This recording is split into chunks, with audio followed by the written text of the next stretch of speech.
Bonjour à tous, des rappels sur l'impératif. Alors, l'impératif, je vous rappelle, attention, c'est un mode. C'est quoi le mode d'un verbe? Eh bien, il indique la manière dont on envisage l'action.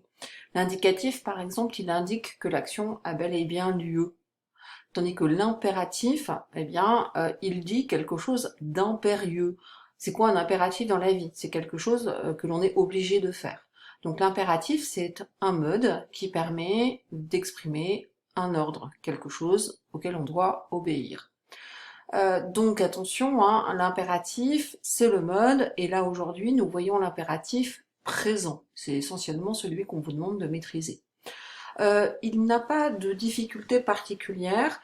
Vous le connaissez, vous savez du coup qu'il n'a que 3 personnes, d'accord? Si vous regardez par exemple pour le groupe 1, on a chante pour donner un ordre à une personne, chantons pour donner un ordre collectif dans lequel on s'inclut, et chanter si on adresse un ordre à plusieurs personnes.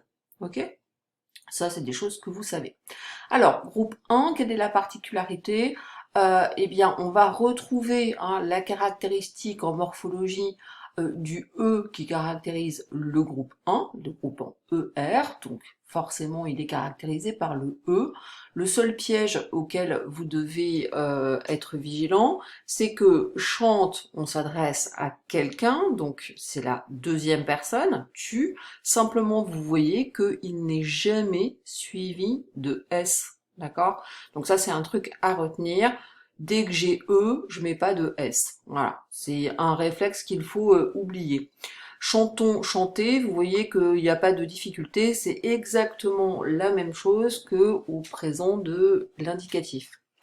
Alors, groupe 2 et groupe 3, lui va se comporter exactement comme l'indicatif. Donc, une fois que vous savez conjuguer un verbe à l'indicatif présent, eh bien, vous prenez simplement la deuxième personne tu, la première et la deuxième personne du pluriel nous et vous enlevez le pronom devant, bien évidemment, et vous vous retrouvez avec l'impératif présent. Donc, deuxième groupe fini, finissons, finissez votre assiette. Troisième groupe, cours, courons, courez, le 100 mètres.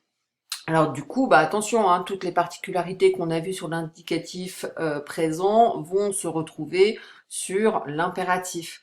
Un pain, par exemple, attention, je vous rappelle qu'il n'y a pas de D puisque c'est un verbe en indre, donc ça sera pain avec un S, etc. Alors, attention parce que le radical peut ne pas être le même pour certains verbes. Là, vous voyez que le radical est exactement le même qu'à l'indicatif. Simplement, sur certains verbes, on va trouver pour l'impératif non pas le radical de l'indicatif, mais le radical du subjonctif. Alors, vous allez me dire, subjonctif présent, là comme ça me dit rien, je le maîtrise pas, on l'a pas encore revu, panique à bord.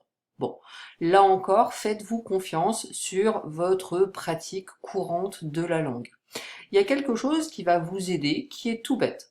Pour trouver le subjonctif, vous commencez par il faut que. Il faut que tu saches, il faut que tu ailles, il faut que tu cueilles, il faut que tu sois, etc. Hein, on le reverra quand on travaillera sur le subjonctif présent. Donc, du coup, ça peut vous permettre de retrouver l'impératif. Là aussi, même sans passer par le subjonctif, faites une phrase où vous donnez un ordre. Par exemple, savoir sa leçon. Si vous vous adressez à votre voisin, sache ta leçon. Si jamais vous êtes en panique, vous apprenez au moins ceux que je vous ai indiqués là, qui sont les plus courants. Donc savoir, sache, sachons, sachez. Cueillir, offrir, ouvrir et souffrir, vous voyez que eux sont terminés par un E puisqu'ils sont aussi la base du subjonctif. Cueille, offre, ouvre, souffre. Là aussi, si vous formulez une phrase avec un ordre, vous allez aisément trouver la forme correcte. Hein. Si vous demandez à votre petit ami de vous cueillir une fleur, vous allez spontanément dire cueille une fleur, etc. Alors, être et avoir, comme ce sont des auxiliaires, attention, il faut les maîtriser par cœur. Là aussi, si vous faites une phrase en demandant à votre petit frère d'être sage, vous allez spontanément lui dire « sois sage ». Alors, pour avoir, attention, là, piège, et tes affaires, vous voyez que et se termine par un E, donc on se rappelle le truc qu'il fallait mémoriser dès le départ, Si j'ai un E à l'impératif, je mets pas de S. Si j'ai un E, je ne mets pas de S. Ayons, ayez. Attention aussi à aller. Alors ça fait partie du deuxième truc qu'il va falloir retenir. Après le E, je mets pas de S. Et va, qui se termine par un A, ne prend pas de S non plus. Alors là, c'est le piège de base, hein. Je pense que même des adultes en dictée se feraient avoir. Va à la plage, on ne met pas de S, ok? Donc, pas de S après E ni après va. Et ensuite, allons, aller.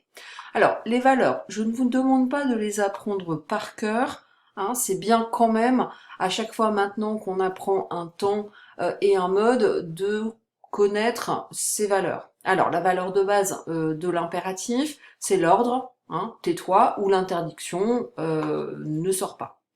Vous voyez que ça peut aussi prendre parfois une nuance de conseil. Laisse parler ton cœur, c'est quelque chose que vous allez dire à un ami qui voilà, vous demande un conseil sentimental.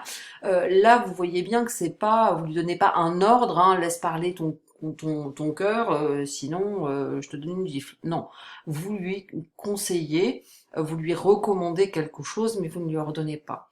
De même, pour une invitation, hein, curieusement, eh bien, ça peut prendre la forme d'un ordre. Veuillez vous asseoir. Vous voyez qu'on emploie l'impératif alors qu'on propose à quelqu'un poliment quelque chose. Enfin, avec nous, vous voyez que l'impératif a une nuance d'encouragement. Ne perdons pas courage, hein, chantons, dansons. Là aussi, hein, il y a cette nuance d'invitation et d'invitation dans laquelle on s'inclut et donc on encourage les autres quelque part à faire comme nous. Voilà.